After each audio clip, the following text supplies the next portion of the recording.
விஜய் கட்சியில் இணையும் திமுகவின் முக்கிய புள்ளி.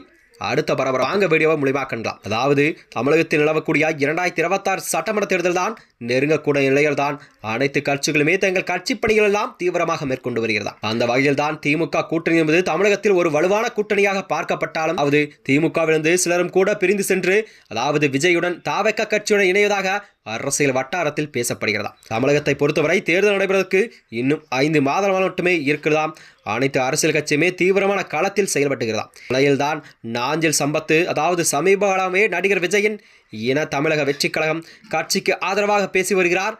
ஏற்கனவே விஜயை திமுகவை கடுமையாக விமர்சனம் செய்து வரும் நிலையில்தான் அவருக்கு இது ஆதரவாக பேசியதாலேயே திமுகவின் அறிவு திருவிழாவுக்கு நாஞ்சில் சம்பத்துக்கு அழைப்புகள் விடுக்கப்படவில்லையாம் என்ற தகவல் எல்லாம் வெளியாகியுள்ளது. இது தொடர்பாக பேட்டியளித்துள்ள நாஞ்சில் சம்பத் அவர்கள் தமிழக வெற்றி கழகம் கட்சிக்கு தனக்கு ஆதரவாக பேசிய திமுக தனக்கு அழைப்பு விடுக்கவில்லை என்றும் திமுகவுக்கு தமிழக வெற்றி கழகம் தான் சவாலாக இருக்கும் அந்த உண்மைதான் நான் சொன்னேன் என்று அவர் கூறியிருந்தாராம். திமுகவுக்கும் அதிமுகவுக்கும் சவாலாக இருக்காது. கடந்த நாடாளுமன்ற தேர்தலில் கண்டிப்பாக அதிமுக 13 இடங்களில் 3வது இடத்தையும் ஒரு தொகுதியில் டெபாசிட்டையும் இழந்தது. அதாவது ஒரு தொகுதி மட்டுமே 4வது இடத்திற்கு சென்றது. அதனால்தான் திமுகவிற்கும் தமிழக வெற்றி கழகம் கட்சிக்கும் இடையேதான் கண்டிப்பாக நேரடியாக போட்டி இருக்கும் என்று நான் கூறினேன் என்று அவர் கூறியிருந்தார். அதாவது தம்பி விஜய் அவர்கள் கட்சி ஆரம்பித்த உடன்பிறப்போக்கு எல்லாம் உயிருக்கும் எல்லாம் என்று அவர் சொன்னவுடன் நான் மிகவும் மகிழ்ச்சி அடைந்தேன்.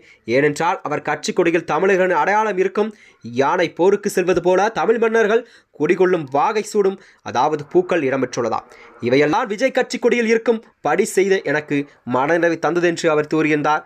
இது தமிழ் பண்பாட்டை கண்டிப்பாக நோக்கிய ஒரு நல்ல அடையாளமாக நகர்வுகளாகும் நான் கருதுகிறேன் என்று நாஞ்சில் சம்பத் அவர்கள் தெரிவித்திருந்தார். கூட உச்சநீதிமன்றம் தீர்ப்பை தமிழக வெற்றி கழகம் கட்சிக்கு கிடைத்த வெற்றி அடுத்தபடியை எப்படி அவர் எடுத்து வைப்பார் என்றும் கலங்கி நிற்கும் வகையில்தான் தமிழக வெற்றி கழகம் கட்சிக்கு ஒரு நல்ல சவாலை உச்சநீதிமன்றம் திறந்து வைத்துள்ளது என நாஞ்சில் சம்பத் அவர்கள் தெரிவித்திருந்தார்.